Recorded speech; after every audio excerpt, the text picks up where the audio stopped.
Halo semuanya. Kami siswa SMA Negeri 1 Sleman kelas 10D dari kelompok 6 akan mengobservasi Candi Pelausan. Di mana tuh, Kak? Di Klaten. Sebelumnya, perkenalkan, namaku Dava Miko Saputra, presensi 11. Aku Rahma Zahra, presensi 30. Aku Kirana Nadia Putri, nomor absen 24.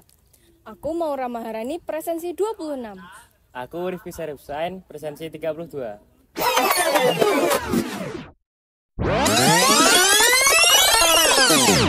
Halo semuanya, kenalin nama aku Faira Sekar Tanjung, nomor absen 15, biasa dipanggil Tanjung. Kemarin aku nggak ikut ke candi karena ketinggalan rombongan. Dadah. Tahu nggak sih guys, kita ketemu Bapak Juru Pelihara yang seru banget loh. Ya nggak teman-teman? Bener. Siapa namanya? Pak Gunawan. Perkenalkan, nama saya ini di sini adalah Bapak Gunawan. Bapak Gunawan merupakan salah satu juru pelihara di Candi Pelausan. Area sekitar candi terasa tenang dengan suara burung berkicau menambah suasana damai. Pepohonan rindang memberikan keteduhan, menciptakan suasana yang nyaman untuk berkeliling. Harga tiket masuk terjangkau dan aksesibilitas cukup baik dengan jalan beraspal dan parkir luas. Meskipun medan di sekitar candi sebagian berupa tanah dan batu, Candi Pelausan Lor tetap menjadi destinasi wisata sejarah yang nyaman dan mudah dijangkau.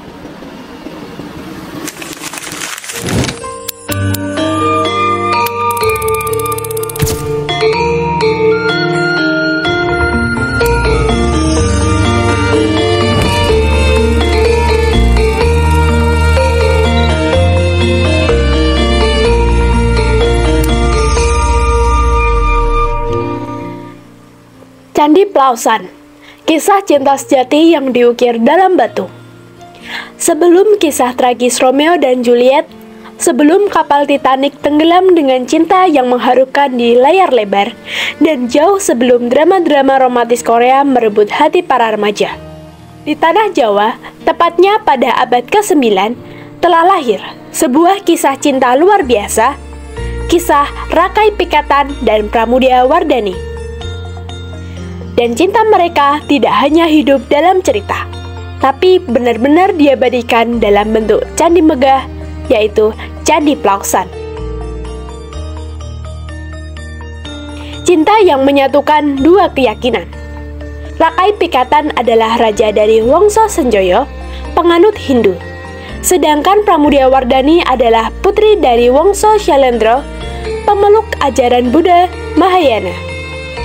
Dalam sejarah, dua wangsa ini memiliki pengaruh besar di Mataram kuno dan terkadang berada dalam ketegangan politik dan kepercayaan. Namun, cinta mereka justru menjadi jembatan, bukan memaksa menyeragamkan keyakinan, tapi menyatukan dalam perbedaan. Rakai Pikatan dan Pramudia Wardani menikah, saling mencintai, dan tetap setia pada ajaran masing-masing. Dari cinta mereka lahirlah Candi Pelausan, simbol nyata bahwa cinta dan toleransi bisa hidup berdampingan.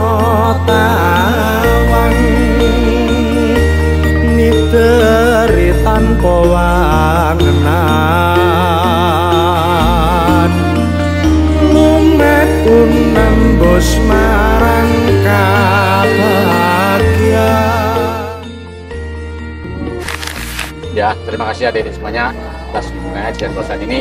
Semoga nanti bermanfaat. Ini di Candi Pelausan ini adalah namanya ceritanya Candi Buddha. Makanya ada dua yang gede-gede di dalam. Ini yang belakang nama utara, Candi Kaki, Candi Perpu. Makanya dikatakan Candi Kembar dua itu. Ada yang kecil-kecil namanya Candi Perwara. Jadi ini lokasinya ini sekitar ada 5-6 hektar. Nanti kalau udah jadi semuanya, candi yang besar maupun yang kecil ini totalnya sekitar ada 226. Itu namanya yang Candi Perwara, ada Candi Patok, ada Candi Gabro pintu masuk, ada Candi Gabro pembatas, dan juga ada candi utama yang di dalam itu. Karena di sebelah itu masih ada museumnya. Sebelah kiri museum itu masih ada mandapa. Mandapa itu pendopo, jadi bekas rumah sebelum zaman dulu.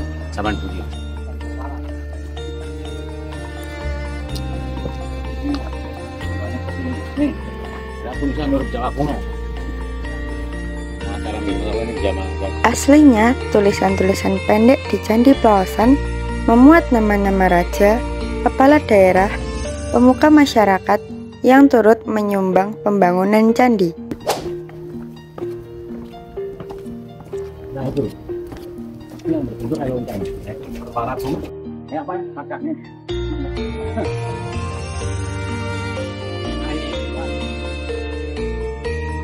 Ini kepala singa, ini jadi kalai namanya juga. Ini mahkotanya Hindu, telinga-telinga pendek saja, tubuhnya tubuh naga, itu kepalanya naga. Kala merupakan ragam hias binatang monster laut atau penguasa laut. Istilah dalam Sanskrit biasa diidentifikasi sebagai dua hewan gabungan. Di bagian depan berwujud binatang seperti gajah atau buaya, sementara di bagian belakang digambarkan sebagai hewan air. Di bagian ekor seperti ikan atau naga. Itu ada relief kanan kiri. Itu penarik seperti cewek ini. Itu namanya relief tokoh makhluk bayangan. Itu bidadari, cewek bayangan. Itu cewek semuanya, nggak ada cowoknya. Atas sama bawah.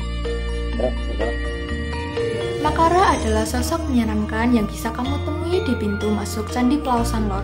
Dalam ajaran Hindu, Makara adalah anak Dewa Siwa, penguasa waktu. Ia mengingatkan kita bahwa waktu tak bisa dihentikan dan karma tak bisa dihindari. Makara mengajarkan kita untuk selalu berhati-hati dengan perbuatan, karena segala sesuatu yang kita lakukan akan kembali pada kita. Kalau kita kayak beroperasi itu. Nah, ini pintu masuk mau dalam. Betul kan? Nih, ini mencontohkan kayak rambutnya itu. Saya itu dapat jengkoknya rambutnya panjang bergubar-gubar. Ini rambut. Rambut berdorong kok. Ini simbol Hindu. Kalau yang ini manusia kerdil paling pendek. Kanan kiri apa itu? Itu adalah pegang lonceng. Di simbol bu. Nanti kalau ada masuk ke dalam yang satu lagi, dalamnya sama begini. Ruangannya sama. Ini ada 3 ruangan, tengah, kanan, kiri. Ada ruangan Shiva, Wisnu, dan Brahma. Nih, patung-patungnya sebenarnya 3 di sini. Tapi di sini tidak ketemu yang tengah ini. Jadi di dalamnya tidak bisa diidentifikasi, jadi kosong. Ini itu sajen. Ini namanya Dewa Barat, dan ini adalah Maju. Ini untuk Rayu, kayak tempat lampu teman. Tapi Shiva juga kan. Ini ya ruangan tengah, namanya Shiva. Wisnu kan. Nah. Ini di kanan ruangan Wisnu. Ini namanya Pak Parani dan Mas Jelapani. Ya, ini ada manusia, ada manusia sudah ada. Pendek, rambutnya sedang, yang paling tinggi ini namanya manusia, bisa pendampingnya gitu. Ini kenal yang ini? Ini laki-laki atau perempuan? Laki-laki. Nanti ini, makanya ini kakinya kanan ke bawah. Nah, namanya filosofi jadi cerita. Kaki dari sini satu kaki harus setengah ke bawah, setengah ke atas, berarti setengah-setengah. Enggak setengah 50%, 50%. Dapatkan ini sama sajen. Nah, kalau ini baru. Ini kayak cerita contoh jadi pengantin. Ini namanya Kueru sama Hariti. Ini mahkota siapa yang kenal? Mahkota mana ini? Mesir. Ya, Mesir. Ini payungnya zaman dulu belum ada payung lain kayak ini. Ini payung seperti kita masih dipakai. Ini namanya pohon kalpataru. Pohon kalpataru itu pohon kehidupan. Ini simbol Hindu. Kalau pohon Bodhi itu simbol Buddha. Di Pelawasan ini pohon Bodhinya ada di ujung kanan sama kiri. Jadi kalau situ sampai ujung utara itu nanti ada daun yang pohonnya bulat begini melingkar. Nanti pohon Bodhi juga kayak biasa. Jadi ini pohon kalpataru. Selain juga di ruangan sini juga ada lagi. Kalau baru itu kita mencari kepala yang ada, ini tubuh yang kita mencari ada. Ini ketemunya di lingkungan kehidupan. Tapi dipasang pas, nggak apa-apa. Nah, karena ini dicari ke originalan. Nih, batu baru nih. Kalau ada lubang tengah gitu, nah ini adalah batu baru. Ini namanya batu andesit. Kalau yang berpagar itu namanya batu kampung. Ini satu orang, ini sama ini. Betul kan? Ya itu pohonnya karena sementi. Jadi pohon kalpatar itu dulu di bawahnya. Ini ruangan bagaimana? Ini namanya Samantha Badra. Ini adalah materia. Nih laki-laki lagi, betul kan? Kemudian nanti tengok perempuan. Nah itu bedanya ujung kanan sama ujung kiri. Kenapa candi tinggi? Kan candi tinggi dua lantai. Ini bekas tangganya. Gak boleh dikasih. Ini pakai papanya, tangganya pakai kayu. Lantainya pakai kayu kayak rumah panggung itu dulu. Kan sudah runtuh, kita tidak menemukan kayu itu karena sebelum sudah runtuh, ini kan sama yang tadi dulu pertama abad 8, abad setengah 9 jadi abad 9 pernikahan pada tahun 1005 pas 1002 itu kena erupsi Merapi dan Merapi itu semuanya terkumpul. Mulai 908 buat sarang gunung Seriting. Nah, kan kotor. Saya kan membersihkan 3 ruangan ini 1,5 jam, 2 jam belum selesai. Akhirnya sampai sekarang saya kasih jaring tambah bersih. Ya, burung-burung kalau masuk nyantol gini, ini saya buka dulu. Kan atas sudah saya tutup. Dan kalau boleh masuknya ada 9, kan mau naik. Akhirnya kena jaring kalau pati ngambilin. Wih, ada 10. Wih, ada 10. Apanya di sana tuh? Itu lihat tuh. Nah, itu pendopo itu bekasnya rumah joglo. Itu yang sana tuh kan ada arca itu. Itu 21 arca berbentuk U. Ini museumnya. Penempatan arca-arca itu banyak arca. Namanya sama, ceritanya sama, cuma kepalanya ya ada semua. Ada semuanya. Dingin dari sini, karena sini lembab, terus sana nggak lembab. Ini ya, yuk. Turun lagi. Sini.